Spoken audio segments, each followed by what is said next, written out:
A jobb bordaiv alatti fájdalom éppen olyan ijesztő, mint amilyen hirtelen jelentkezhet. Kialakulásának számtalan oka lehet, így mindenképpen fontos lehet megértened, hogy pontosan mi miatt jelentkezhet, illetve mikor érdemes a problémával orvoshoz fordulnod. Jó hír, hogy az esetek túlnyomó többségében a jobb bordaiv alatti fájdalom valamilyen izomhúzódás vagy zúzódás miatt jelentkezik, ami általánosságban nem igényel orvosi segítséget. Azonban előfordulhatnak olyan esetek is, amikor a jobb bordaiv alatti fájdalom komoly aggodalomra adhat okot. Videónkban most 5 fő kategóriát mutatunk be, amelyeken belül részletesen kitérünk a probléma kialakulásának okaira, illetve a velük kapcsolatos további tünetekre. Májbetegségei.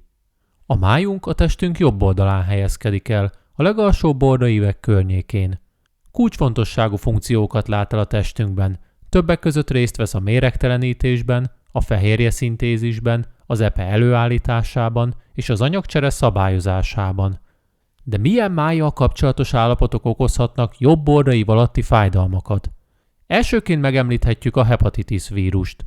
A hepatitisnek több típusa létezik. Kialakulásának hátterében megjelenhet a túl sok alkoholfogyasztás, vírusos fertőzés, autoimmunbetegség, vagy akár valamilyen gyógyszer mellékhatása. A hepatitis erőteljes gyulladásban tarthatja a májunkat, ami kisugározhat az őt körülvevő területekre is, így okozva fájdalmat a jobb bordaiv alatt. További tünetek között jelentkezhet még a fáradtság, hányinger, sötét vizelet, vagy a sárgás bőr és szemek. Második okként megemlíthető a máj megnagyobbodása.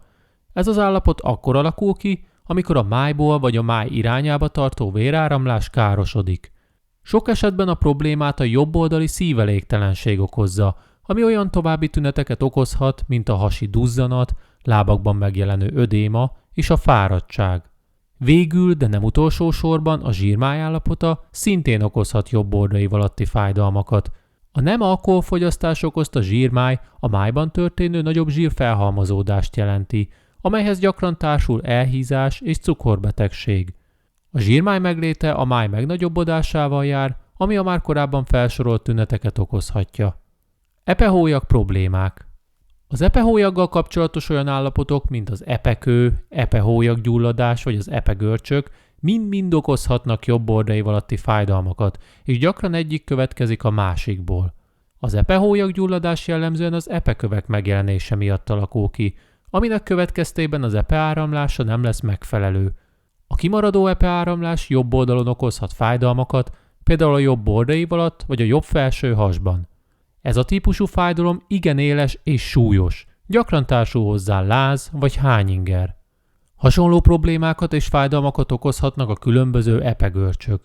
Ezek a görcsök az epevezeték átmeneti elzáródásából következnek, és akár néhány perctől eltarthatnak, akár több óráig is. Végezetül elmondható, hogy az epehóllyaggyulladás és az epegörcsök az epekő megjelenése miatt alakulhatnak ki. Alapvetően az epeváladék vizet, epesavat, lecitint és koleszterint tartalmaz, amelyek a máj méregtelenítése során képződnek. Azonban, ha az epe összetétele megváltozik, úgy kövek csapódhatnak ki belőle, így formálva kőszerű képződményeket, amelyeket epeköveknek hívunk. Vese problémák. A vesék a hasüregünk mögött helyezkednek el, és a velük kapcsolatos fájdalmak általában a testünk oldalán jelentkeznek, azonban bizonyos esetekben kisugározhatnak a bordaívek alá is. Jobb oldali bordaiv alatt fájdalmat okozhatnak az olyan vesével kapcsolatos állapotok, mint a vesekő, valamilyen vesefertőzés, policisztás vesebetegség vagy a veseelégtelenség. A vesekő többnyire erős és görcsös fájdalmakat okoz, ami gyakran a bordaiv alatt kezdődik, és a kő haladásával párhuzamosan egyre inkább koncentrálódik az alsó hasba vagy ágyékba. A vesefertőzések esetében a fájdalmakat a vese gyulladása és duzzanata okozza, ami nem szakaszosan jelentkezik, hanem tompán, de állandóan jelen van. További problémaként említhető még a policisztás vesebetegség, ami egy ritka, öröklődő betegség. Kezdetben a tünetei nem specifikusak, hasi vagy derékfájdalmakat okozhat, ám az idő előre haladtával sok esetben veseelégtelenséghez vezet. Emésztőrendszeri problémák. Az olyan emésztőrendszeri problémák, mint a gyomorfekély, puffadás, vakbélgyulladás vagy az irritábilis bélszindróma szintén okozhatnak jobb bordaiv alatti fájdalmakat. Leggyakrabban a puffadás okozza az említett kellemetlen érzést. Amint a gáz felhalmozódik a gyomorban és a belegben, úgy megnő a nyomás bennük, ami kisugárzó fájdalmat eredményezhet a hasüregben és a bordaív alatt. A puffadással szemben a vakbélgyulladás már egy sokkal komolyabb állapot. Kezdetben a fájdalom a köldök közelében jelentkezik, ahol a vakbél és a vékonybél találkozik. Ahogy a gyulladás súlyosbodik, úgy a fájdalom egyre inkább megjelenhet a mellkas jobb oldalán, a bordaívhez közel. A fájdalomhoz olyan további tünetek társulhatnak, mint a hányinger, étvágytalanság vagy a láz. A vakbélgyulladáshoz hasonlóan a gyomorfekély is súlyos állapot.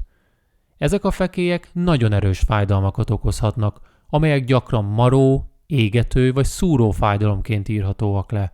Ha ez a fekély a gyomor vagy a nyelőcső alsó részének közelében képződik, úgy a fájdalom a jobb oldalra is kisugározhat, ami azért lehetséges, mert a gyomrot behálózó bolygóideg a mellkas és a bordák idegeivel is kommunikál. Utolsó okként megemlíthető az irritábilis bélszindróma, ami egy olyan krónikus állapot, amely visszatérő hasi fájdalmakat, görcsöket, puffadást és gázképződést okozhat. Tüdővel kapcsolatos problémák. A tüdő állapotával kapcsolatos különböző problémák szintén okozhatnak jobb bordaív alatti fájdalmakat. Elsőként megemlíthető a tüdőgyulladás, aminek során a tüdő légzsákjai begyulladnak. Ha ez a gyulladás a tüdő jobb oldalát érinti, úgy okozhat fájdalmakat a mellkas jobb oldalán vagy a jobb bordaívek alatt. A tüdőgyulladás okozta fájdalmak jellemzően erősödnek köhögés vagy nagyobb lélegzetvétel esetén. A jobb bordaív alatti fájdalom kialakulását okozhatja még a mellhártyagyulladás is. A mellhártya egy olyan hártya, amely a mellüregben béleli a tüdőt, és célja, hogy megfelelően támogassa a különböző légzőmozgásokat. Amikor ez a mellhártya begyullad, úgy a tüdőgyulladáshoz hasonló fájdalmakat okozhat. Általában a fájdalom erősödik a köhögések és a mélylégzések során, ami kisugározhat több területre is. Ritka esetekben a jobb bordaív alatti fájdalmat okozhatja tüdőembólia is, amely rendkívül súlyos és hirtelen fellépő állapot és azonnali orvosi segítséget igényel. A tüdőembólia akkor fordul elő, amikor egy vérrög a tüdőbe jutva elzárja a tüdőartériát. A fájdalom olyan, mintha a bordákból eredne, és akár kisugározhat a vába, nyakba vagy a hátba. Te tapasztaltál már jobb bordaív alatti fájdalmat? Ha igen, mi állt a hátterében?